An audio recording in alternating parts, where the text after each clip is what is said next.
Mirpur fire স্টেশনের senior station অফিসারের বিরুদ্ধে চাঁদাবাজি ও হামলার অভিযোগ। বিস্তারিত থাকছে প্রতিবেদনে।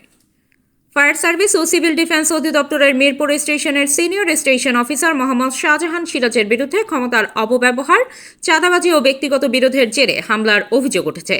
এই ঘটনায় স্বরাষ্ট্র মন্ত্রণালয়ে লিখিত অভিযোগ দিয়েছেন এক সাবেক ফায়ার ফাইটার। অভিযোগকারী মোহাম্মদ আব্দুল হান্নান সাবেক ফায়ার ফাইটার PN নং 7924, বর্তমানে মিরপুর 10 স্টাফ কোয়ার্টারে বসবাসরত। তিনি জানান, গত 9 ফেব্রুয়ারি 2026 তারিখ রাত 12:30টার দিকে মিরপুর ফায়ার স্টেশনের সরকারি ফায়ার অ্যালার্ম বাজিয়ে একদল লোক নিয়ে তার উপর, তার স্ত্রী ও শ্বশুরের উপর হামলা চালানো হয়। এতে তারা আহত হন এবং তাৎক্ষণিকভাবে ঢাকা মেডিকেল কলেজ হাসপাতালে চিকিৎসা নেন। লিখিত অভিযোগে দাবি করা হয়েছে, senior station officer Mohammad Shahjahan Siraj দীর্ঘ 3 বছর ধরে মিরপুর স্টেশনে অবস্থান করে একটি সিন্ডিকেটের মাধ্যমে প্রভাব বিস্তার করছেন। তিনি সরকারি বাহিনী ব্যক্তিগতভাবে ব্যবহার করছেন এবং পোস্টিং বাণিজ্য সহ বিভিন্ন অনিয়মে জড়িত। অভিযোগে আরও উল্লেখ করা হয়, সম্প্রতি নিয়োগ প্রক্রিয়া নিয়ে অর্থ লেনদেনের অভিযোগ রয়েছে এবং একটি প্রতিষ্ঠানের অগ্নি প্রতিবেদন দেওয়ার নামে 10 লাখ টাকা গ্রহণের কথাও বলা হয়েছে। এছাড়া তার প্রভাবে সংশ্লিষ্ট ওয়ারহাউস ইন্সপেক্টরদের স্বাভাবিক কার্যক্রম ব্যাহত হচ্ছে বলে অভিযোগকারীর দাবি।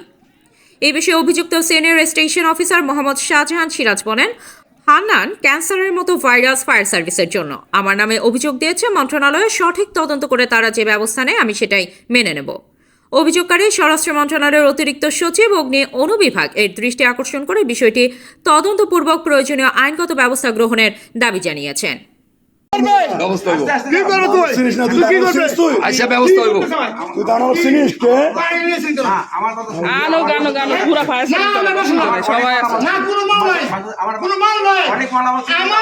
মালামাল তারা কাটিয়ে মালামাল নিয়ে গেছে জানেন।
আমার বাসায় অনেক মালামাল পিছনে সবাই জানে না, মালামাল আছে আরো। আমার মালামাল ছিল না।